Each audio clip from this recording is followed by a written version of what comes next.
the Turnip. There were two brothers who were both soldiers. The one was rich and the other poor. The poor man thought he would try to better himself, so pulling off his red coat he became a gardener, and dug his ground well, and sowed turnips.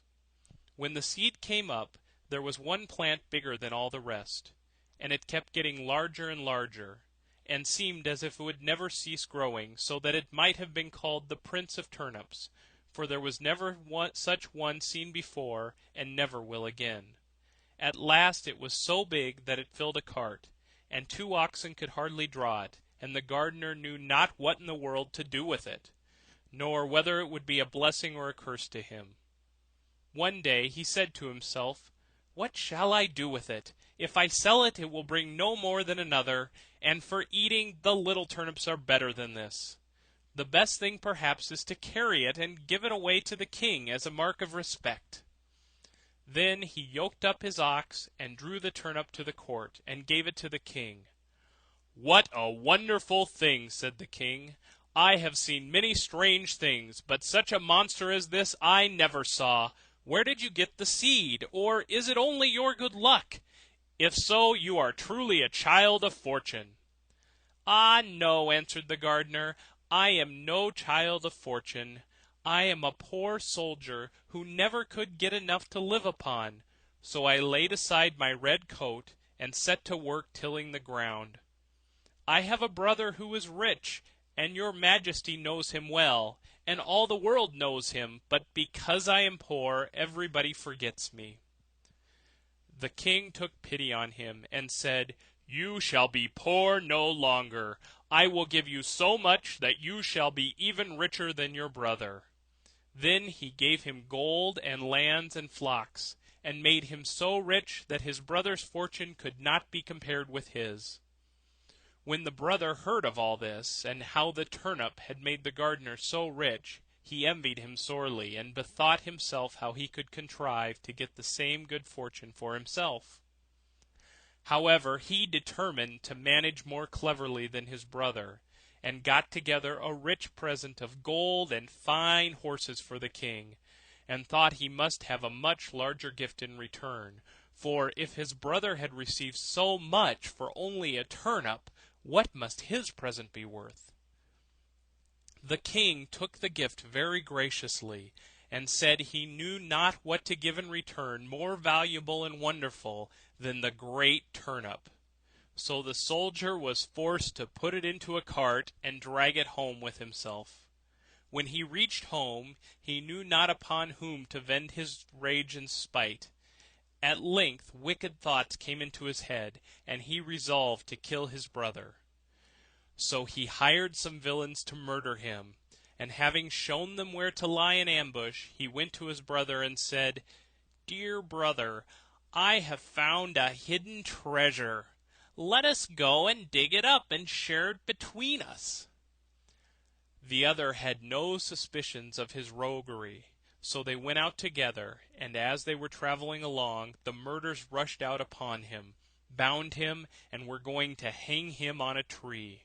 But whilst they were getting all ready, they heard the trampling of a horse at a distance, which so frightened them that they pushed their prisoner neck and shoulders together into a sack, and swung him up by a cord to the tree, where they left him dangling, and ran away.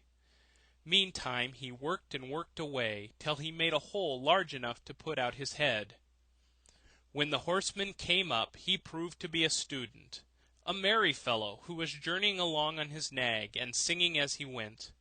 As soon as the man in the sack saw him pass under the tree, he cried out, good morning to thee, my friend."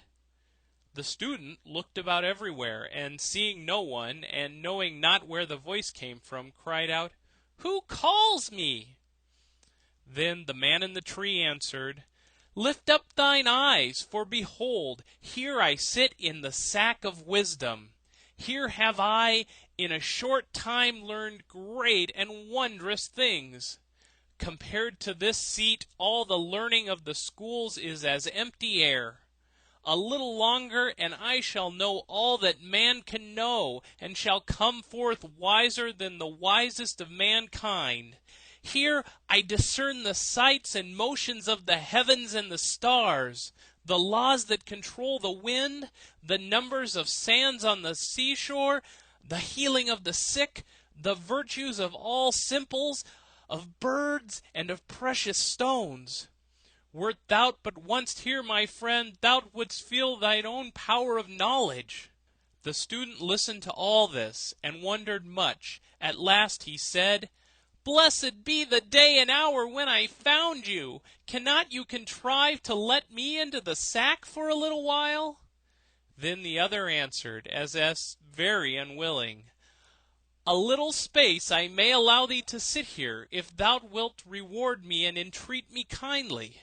But thou must tarry yet an hour below, till I have learnt some matters that are yet unknown to me." So the student sat himself down and waited a while, but the time hung heavy upon him, and he begged earnestly that he might ascend forthwith, for his thirst for knowledge was great. Then the other pretended to give way, and said, "Thou must let the sack of wisdom descend by untying yonder cord, and then thou shalt enter." So the student let him down, opened the sack, and set him free. "Now then," cried he, "let me ascend quickly." As he began to put himself in the sack heels first, "Wait a while," said the gardener, "that is not the way." Then he pushed him in head first, tied up the sack, and soon swung up the searcher after wisdom, dangling in the air. "How is it with thee, friend?" said he. "Dost thou not feel wisdom coming unto thee? Rest there in peace till thou art wiser than thou wert." So saying, he trotted off the student's nag, and left the poor fellow to gather wisdom till somebody else should come and let him down.